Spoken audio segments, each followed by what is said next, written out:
All right. What's going on, my friends? Mike Walker here, and another episode of the Wealthy Consultant Podcast. I'm excited to be here with you today because I have a special guest.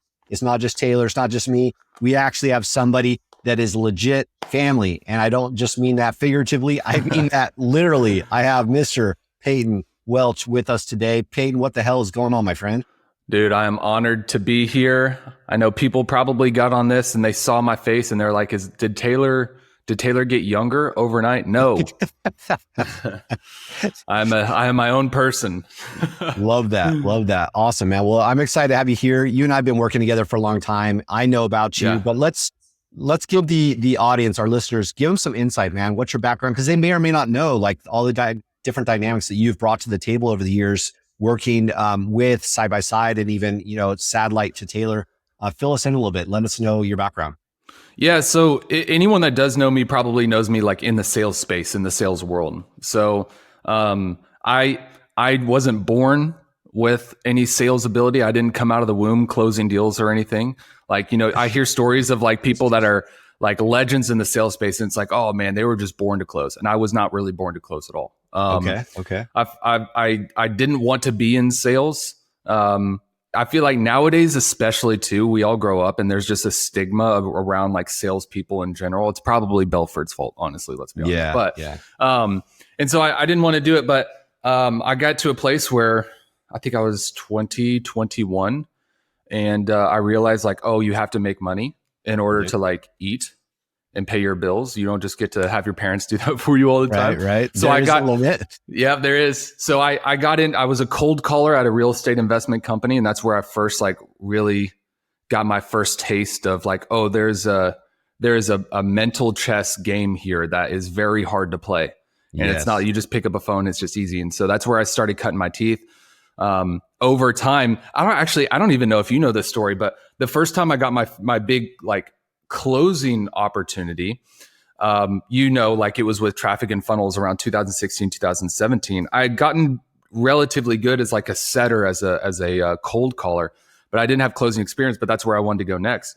And Taylor wouldn't hire me. Have you heard this? No, dive in, dude. This sounds interesting. He wouldn't hire me because obviously it's family. And if it doesn't work out and he has to fire me, well, family holidays or get-togethers are never the same. Awkward, ever, yeah. And, but he had a manager at the time. It was Mike Mark. And, Taylor was like, yeah, dude, we're not going to bring you on, but we can connect you with someone. I was like, hey, no worries. And then I went straight to Mike Mark. And I was like, dude, Taylor said no, but we both know there's some potential here. I was like, give me 6 months. I'll be your top sales rep. And if not, you can fire me. No hard feelings. It wasn't Taylor that fired me. It was you that fired me. I just need a shot. Give me a shot. And he was like, okay. So we went around Taylor's back and onboarded me, and I showed up on a random meeting one day, and Taylor was like, "What the hell are you doing here?" And then, in about 4 to 5 months, I was cutting it close, but I ended up finally getting the hang of it and becoming the top closer. And the rest is history. There's a lot of journey between now and back then, but that's how I got my start, was with traffic and funnels, just trying to figure out how to close deals and make money. But man, that was it feels like so long ago, but it was only like 4 years ago. Not that long ago, man. Yeah. Well, that just goes to really highlight like the rocket ship trajectory you've put yourself on in this whole sales space. I mean, you're really making a name for yourself in the sales performance, environment, which is something we'll dive into in a little bit. But something I want to like circle back on before we go further. You said, I didn't want to do sales, and then it was just obviously the need to make money or whatever. But at some point, obviously, you're really good at what you do. I can't imagine you get up every day going, I don't want to make sales. Yeah. So what was it? Was it just that you got better and then you felt more comfortable doing it? Or what was that got you across that bridge from not liking it or wanting to do it to being, one of the best in the world at it? Well, I think like anything, the better you get at something, the more of like a hobby it becomes, the more of a game it becomes more fun. Like golf wasn't fun for me at first, but then when it only takes one good shot and you're like, I am going to obsess over this for the rest of my life. Golf yeah, God. Exactly. Yeah. So our father always told us, I find myself really lucky with my upbringing in a lot of different ways. I waited tables for a long time, and I learned a lot about how to communicate with people when I was waiting tables. I worked at church, which is one of the lowest return for your time positions. Mad respect for people that are full-time in ministry, because it's a lot of work and not a lot of pay. Sure. But you learn how to communicate with people. So I was good with communicating. Like I was very personable and relatively high EQ. But the idea of like that exchange of like money for services or money for a product was just, I had a mental fallacy around it. But our father always told us, like, if you want to make incredible money, you either have to, one, be in sales, or two, run your own business. And I had no idea how to start a business. So for me, it's like, I know how to speak to people. Maybe if I can figure this out, then I could just do sales. And so I did. And it took a little bit for me to get into the position where I could justify in my mind, like, okay, this is about service. There is a way to be really good at sales, make a lot of money, and you sleep really good at night, because you know you're not selling something that people don't need. Anytime someone does not need what you have, you do not sell them. That was like a really easy turning point for me to be like, okay, like this is service. Like I am actually helping this person by selling them. Right. And then, over time, it's like I started getting really good, but I couldn't figure out how to, and we were talking about this earlier, I couldn't figure out how to like make it consistent. I was the ultimate roller coaster of a closer. There were some weeks where I would literally collect like 150, 200K in cash on a sales offer, or on an offer that I was selling. And then the next 2 weeks it's like, I just forgot how to sell. Like I couldn't do anything. Wow. And it was so frustrating because like, it's just, you're just up and you're down, and it's like, you're rolling the dice. Like, I hope this week I'm going to be good at sales. Yeah. And it just feels like gambling. And it was so frustrating to me. And also Taylor, my boss at the time too. Like if you have an asset that's sometimes really profitable, sometimes not, that's really frustrating because he's gambling as well. Sure. And over time, we found out how to piece together what are the things that work for me to get me performing. And I just do those things all the time. And what are the things that don't make me perform well? And then I just never do those things. And it sounds oversimplified, but it really is that simple. And that's what really got me into being able to manage teams. I trained all of the salespeople at Traffic and Funnels and Sales Mentor and a couple of Taylor's other different businesses. And I just got really good at like distilling that performance hack for salespeople. We obviously we would train them on sales, but then that ability to get them to perform consistently at a high level is what really made a difference for us to be able to scale those sales teams at those businesses. And then the rest is history.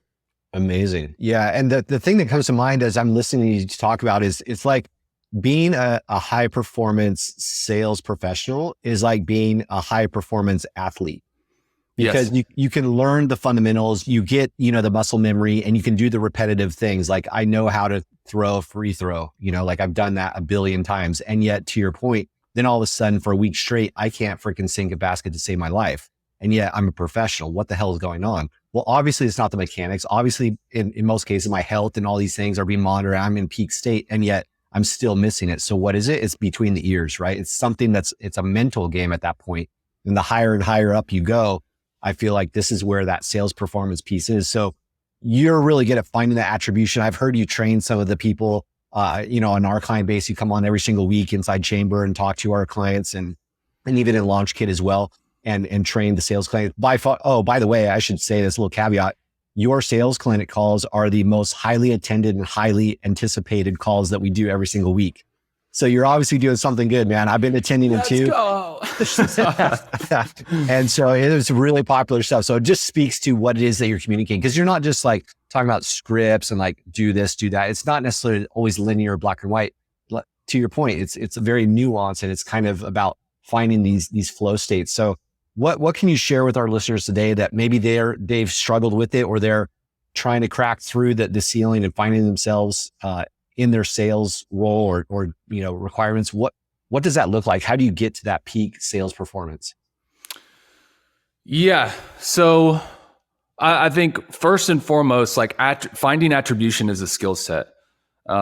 So this quote has stuck with me forever. I don't know if Taylor coined it or someone else coined it. I honestly can't remember, but I have it written down. It's like ingrained into my soul.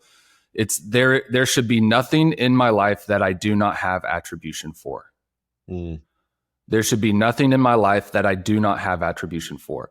And in the end, like not even setting sales aside, like this is the key. Like this is the key to life. Like everything in your life, good or bad right now, is a byproduct of your behaviors, decisions, thought patterns, beliefs. And so if I can find attribution, if there's an area of my life that I'm dissatisfied with and I can just find attribution for it, well, then I can reverse it. I can change it.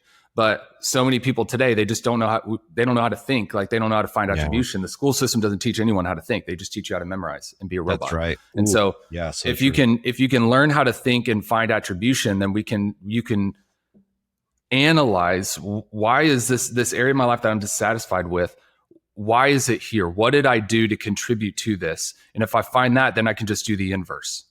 So I'm going to do the opposite of whatever got me here. That will change my circumstances. And so bringing this back to sales, it's like, if you are not satisfied with your performance, then we need to look at your inputs. We need to look at your behaviors. We need to look at your beliefs. There is a mystery to be solved here. Your job is to find it. And so finding that attribution is key. But from a more holistic, I guess, standpoint, it's like there's a hierarchy to like, I guess for me, like a level of importance of what should you focus on as a sales rep, or even as a business owner, if you're still doing sales or you're managing a team in general.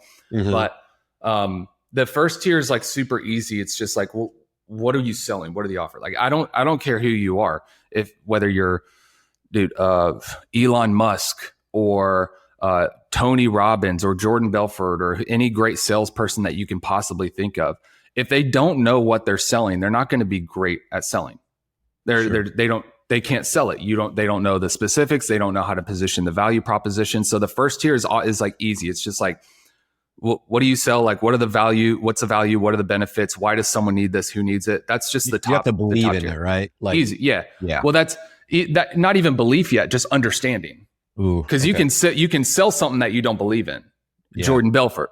Like, yeah, there you go. I hope he doesn't he probably won't see this podcast because he doesn't even know who I am. I'm no one to him. But if he does, he's going to be like, send this guy a cease and desist. No. You're right. But that it's just understanding. The second tier is really like your interpersonal skills, which is how you interact with others. Can you be a good listener?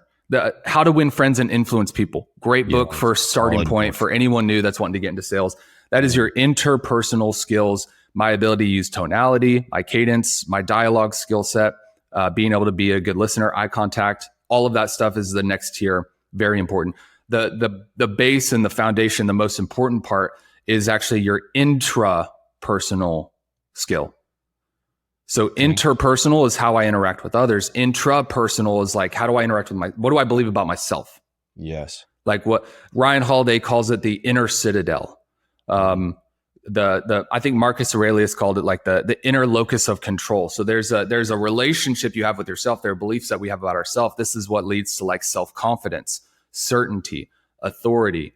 And those are the things that will either amplify or like put ankle weights around your interpersonal skills, which then affects how you communicate whatever offer you're selling. And so we can trickle that down.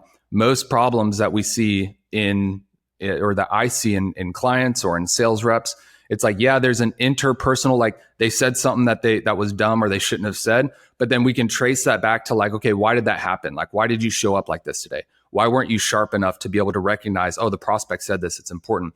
We can usually trail it all down to like an intrapersonal deficit that needs to be fixed. Otherwise, I can give them a talk track to handle that objection, but it'll last a couple of weeks. And then they're going to continue fall back to the baseline of like, what is their intrapersonal strength level? Does that make sense? 100%. And that's something I picked up too, as you've been on with us inside those sales clinic calls that you're doing with our clients, a lot of times, we'll go through some of the basics, like, should I have said this instead of that, or tonality of this and that. But more often than not, I feel like you start digging deeper and it becomes more the intra side where you're talking about like their beliefs and their conviction and, their confidence, things like that. Like it ends up being a little bit more about them than it is necessarily what they're saying. It's like how they're feeling or how they're sounding versus what it is specifically that they're saying. It's not so just surface level. It's usually deeper than that. Yeah. Like everyone knows what it's like whenever you're like in flow. Mm-hmm. We all like those days where we wake up and we're like, oh, I'm dangerous today. Right. Oh, I feel sharp. I feel optimistic about the day. Like I can just feel it's going to be a good day, and I am dangerous today. Mm. There's nothing like it, dude. There's literally nothing. Even Ed Milet talks about like the difference between like ordinary and extraordinary people is like the level of momentum that they have at their back. And he was like, that's, if you want to be extraordinary, like you have to find a way to like manufacture momentum in your life. And it's so true. It's like everyone, even if you're not in sales or you're not in a performance-based career, we all want to feel amazing every single day. Yeah. But we live day to day just kind of like gambling on like, oh, will I feel good today? I hope I do. Like there's no control built around how they feel. There's no, which comes, gains, right? Yeah. Which comes from like an intrapersonal skill set. Like that's what it really is like, they don't have a way to be able to manufacture that feeling of like confidence. And like, I get to, the world is my oyster. Like I can control everything. Anything that I want in my life, I can manufacture the steps to get there. So everyone wants to feel that way. But the issue is like they leave it up to chance, and they don't think about these different things that will actually impact how they interact with others, how they do their job, how they interact with their friends, relationships, so on and so forth. Like everyone wants to feel that way, but people don't spend enough time focusing on that, specifically with sales, because they're just so interested in like giving a talk track on how to handle this objection. And then you have to continually fix that person over and over and over and over again. So it makes them, it removes their ability to be a one-time learner. You have to keep fixing this person over and over again. Does that make sense? Right. Yeah, totally. So yeah, because they're so focused on like the Band-Aid solution versus the actual cure. Like what's the root cause that's triggering? Yeah. That totally makes sense. So, gonna go a little deeper here. What were some of the things for you that you found attribution for that really set your days apart, where you're like, okay, yeah, this is working for me, or the contrary to that? You know, what I had to unleash, or I had to, unload some of these habits or patterns or thinking or whatever to really get you to the next level. What were some of those, just so people have some context, what that could look like potentially for them as well? Yeah.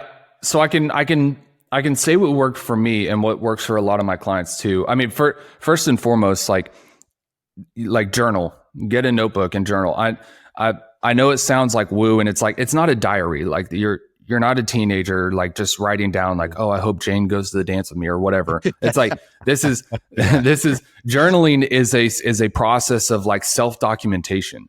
Yes. I've got, and I'm a little OCD. So I literally have the same journal going back years and years and years. Like I've got 5 of these at my house going all the way back to like 2012. But it's like, I've got playbooks on playbooks on playbooks of like what worked for Payton. Like, oh, this was the shittiest week of sales I have ever had in my life. And I could find the attribution after thinking through it, walking through it. And now I've got like the rule book for like, okay, if I want to have shitty weeks in sales for the rest of my life, all I have to do is just keep doing these things, because this is what created it. Yeah. Mm-hmm. And then that leads me to be able to find the inverse. And when I have an amazing day, I used to call this leaving your trail of breadcrumbs. Who was that? What were the characters that I'm blanking? Hansel and Gretel. Yes, the breadcrumbs or whatever. It's like when you are feeling on top of the world, when you are like, everything I touch turns to gold. I've got momentum. I feel amazing. My calls are going so well. I'm closing at a high rate. Like it should be a high priority for you to document, like, okay, sit, think, like, what are the things, what were your behaviors, actions, routines, habits? Like what made me feel this way? What are the common denominators that I can also look back on other times where I was in pocket, where I was in momentum? And I'm starting to find these commonalities of like, oh, I was doing this consistently. I should do that over and over and over again and see if this is true. If I just do these things, then I will feel in momentum. I'll feel in pocket.